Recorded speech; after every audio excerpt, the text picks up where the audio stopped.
We're going to go ahead and get started. Today's panelist is Sheldon Sorge. Sheldon serves as pastor to Pittsburgh Presbytery and is part of the Committee on Local Arrangements, Executive Committee for this year's Assembly.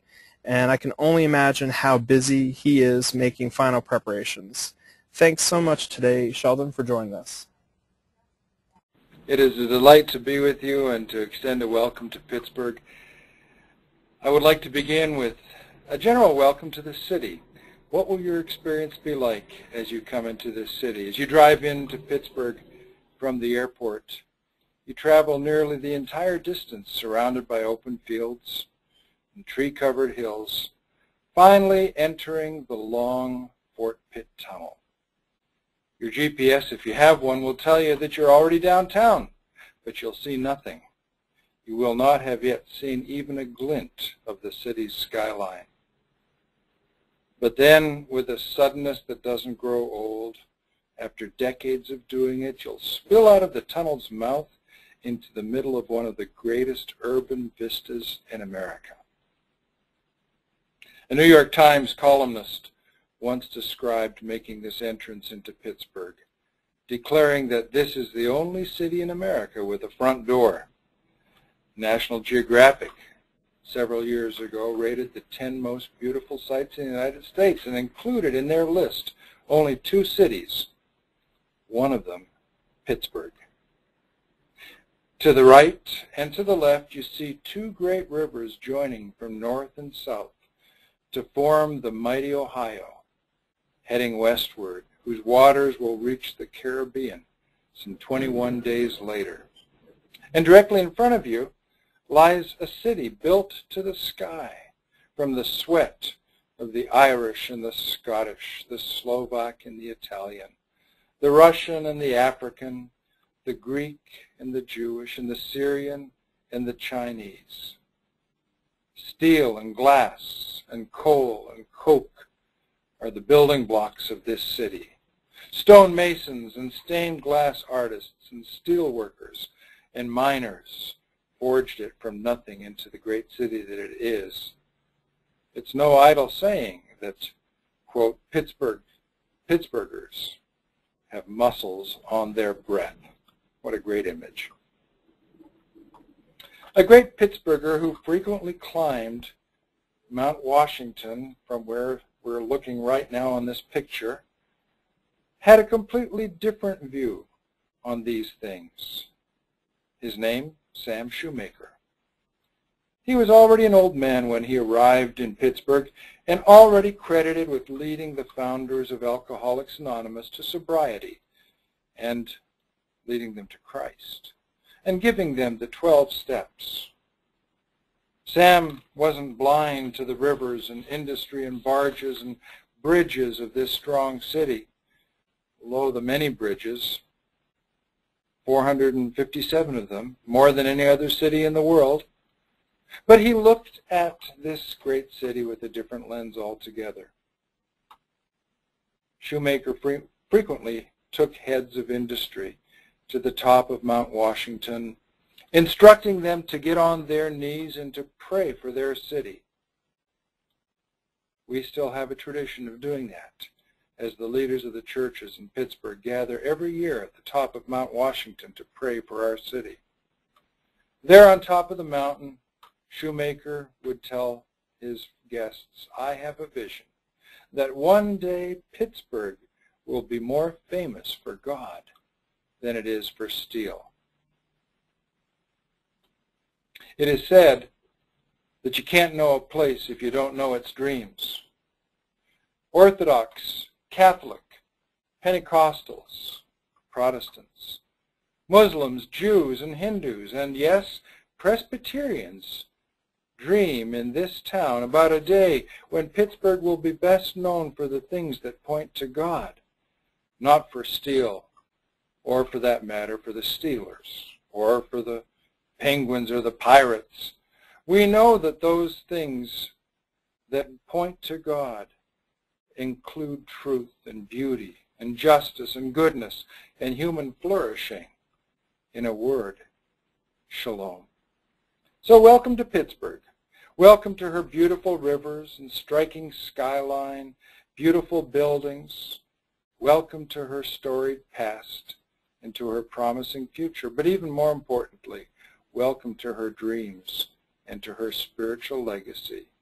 As you enter into our fair city, I hope and pray you will take the richness of God's favor on this place into your heart and soul. We've been busy preparing for this for more than 2 years, and now we're ready to welcome you to our place where we live and where we worship God. It's a great place. The committee that has joined together to prepare a welcome for you is called the Committee on Local Arrangements. You'll see the abbreviation everywhere, COLA. We're not talking about soda, we're talking about the Committee on Local Arrangements. People who are representing that committee will be present to greet you when you arrive at the airport or at your hotel or at the convention center, and you'll always be able to tell them because they'll be wearing a beautiful gold smock. I might say it is Pittsburgh Steeler gold. Forgive us for doing that. The gold smock will be your clue that this is a person that can help you with directions, can help you with welcome. Ask them, ask us, we'll be glad to answer. We will also have on the gold smock, so you know that you're looking at the right people, a Presbyterian Church seal, both front and back. So go for the gold smock people.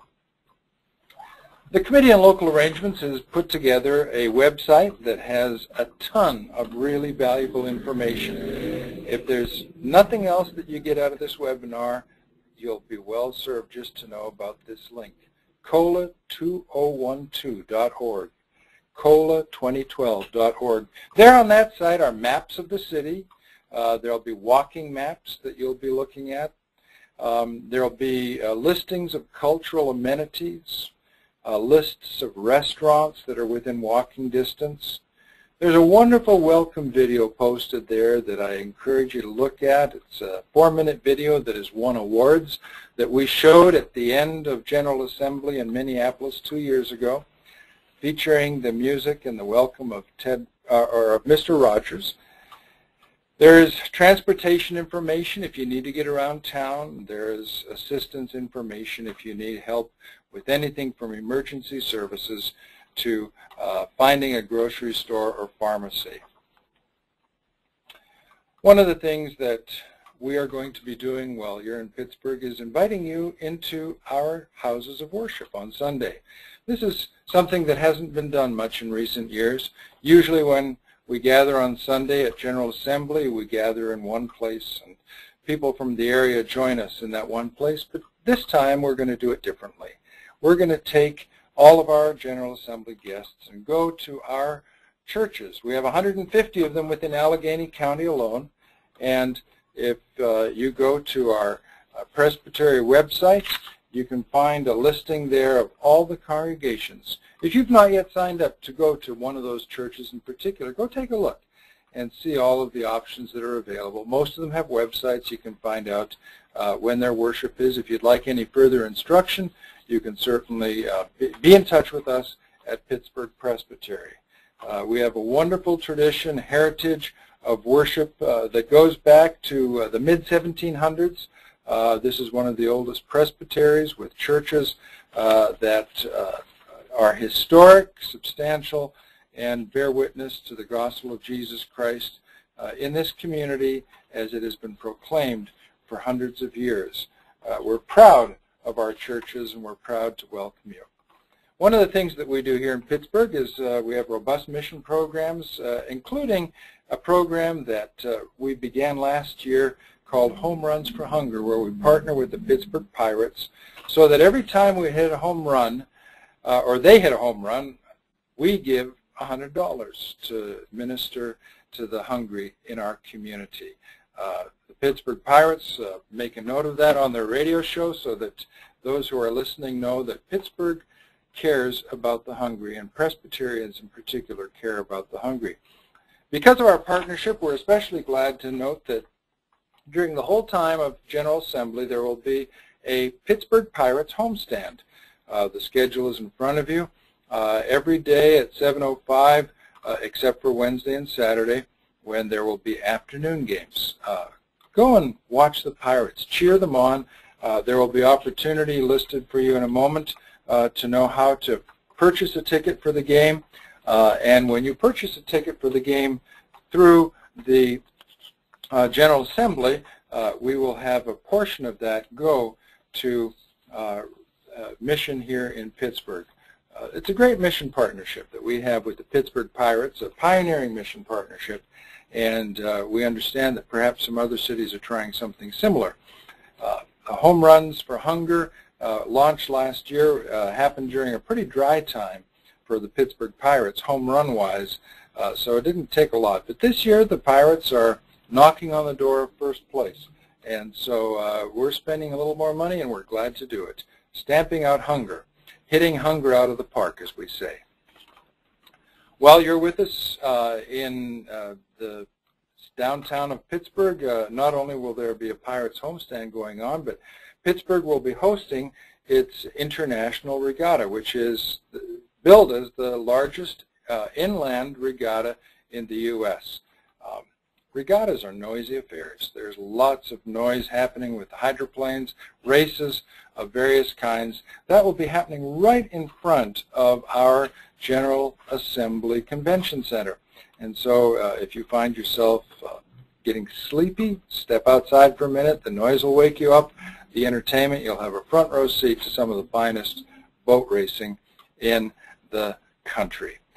So we're going to have a packed downtown with the Pirates, with the regatta, with the Assembly.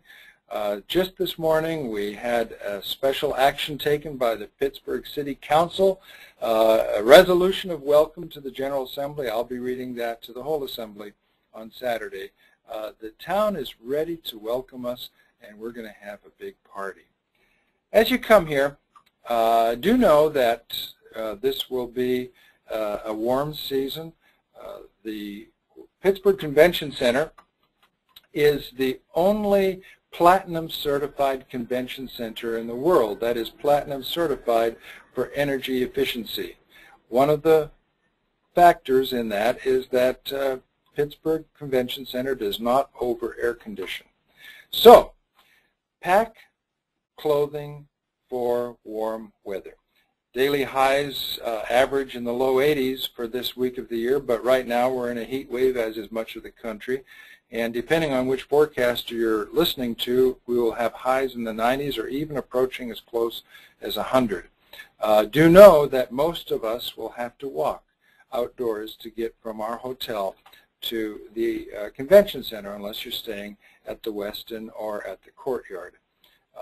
Do expect that you'll have a little walk. It won't be a long walk, and there will be shuttle service, but still come dressed for warm weather. Don't feel like you need to dress up. We've got nobody to impress.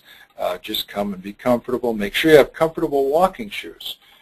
We will have available to us, all of us, very close to our hotel door, a beautiful walking trail system that's along the rivers, and I invite you to enjoy those for recreational walks, a brisk early morning walk, or any time during the day. We think that our rivers are one of our best resources, and we've got trails all along them that you can enjoy. If you happen to forget toiletries, we don't recommend that you do, but if you do, know that there are full-service pharmacies downtown and also in the airport. A word to the wise: if you're coming in with a vehicle, don't trust your GPS downtown. There's something about our skyscrapers that scrambles GPS signals. So if you're driving, download a map from the internet or purchase a map somehow and follow your map. Don't trust GPS. Please don't forget your Bible. Don't forget your prayer journal. This is a time to be prayerful. We have, as part of the COLA preparation, prepared 2 prayer rooms. One is a very simple room for you to come and meditate. It's room 313. Another one is more elaborate, room 309, where we'll have people available always to pray with you. We're going to have at every worship service a group of people who are ready to pray with anybody who would like prayer. They will be wearing red shirts that says, "We're praying for Yins." Yins is our version of y'all. And anybody who's wearing a red prayer shirt is ready to be accosted to pray. So do not hesitate to stop somebody who's in the prayer ministry and say, would you pray with me? And we'll pray with you, whatever your request may be. We will also have prayer boxes at each of the worship places where you can put in prayer requests. There will be a labyrinth that's set up between room 309 and room 313, our two prayer rooms.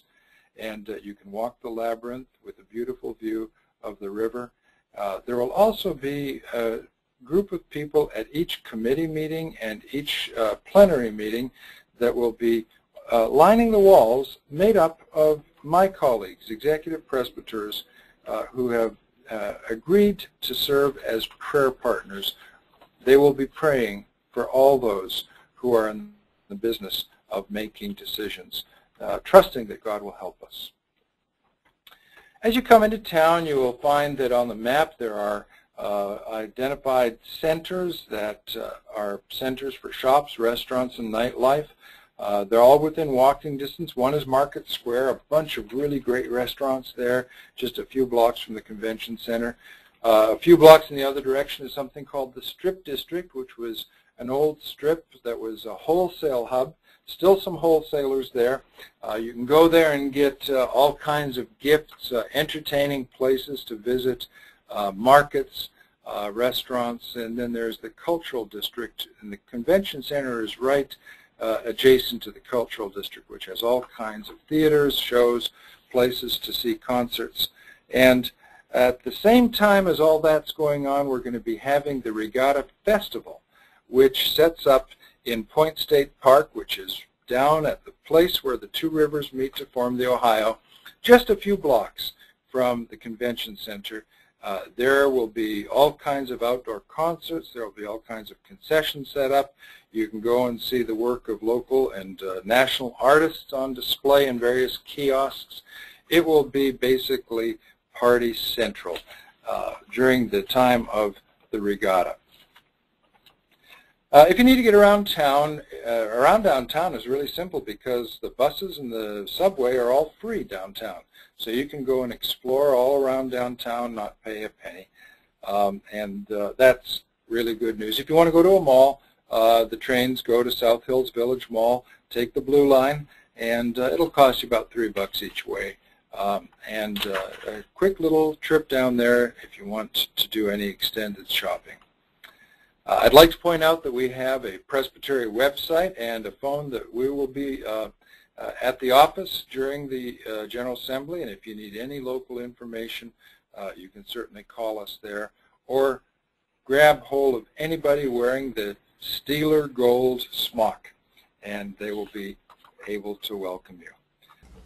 Welcome to the Assembly. Welcome to Pittsburgh. We are thrilled that you're coming to our town, and we hope that we can make you feel as welcome as we have been made to feel welcome, those of us who live here. God bless you all. Sheldon, thanks so much for offering that overview and your words of welcome. And we look forward to beginning. Some have already begun to travel to Pittsburgh, and the majority will begin over the next 2 to 3 days. So thank you once again.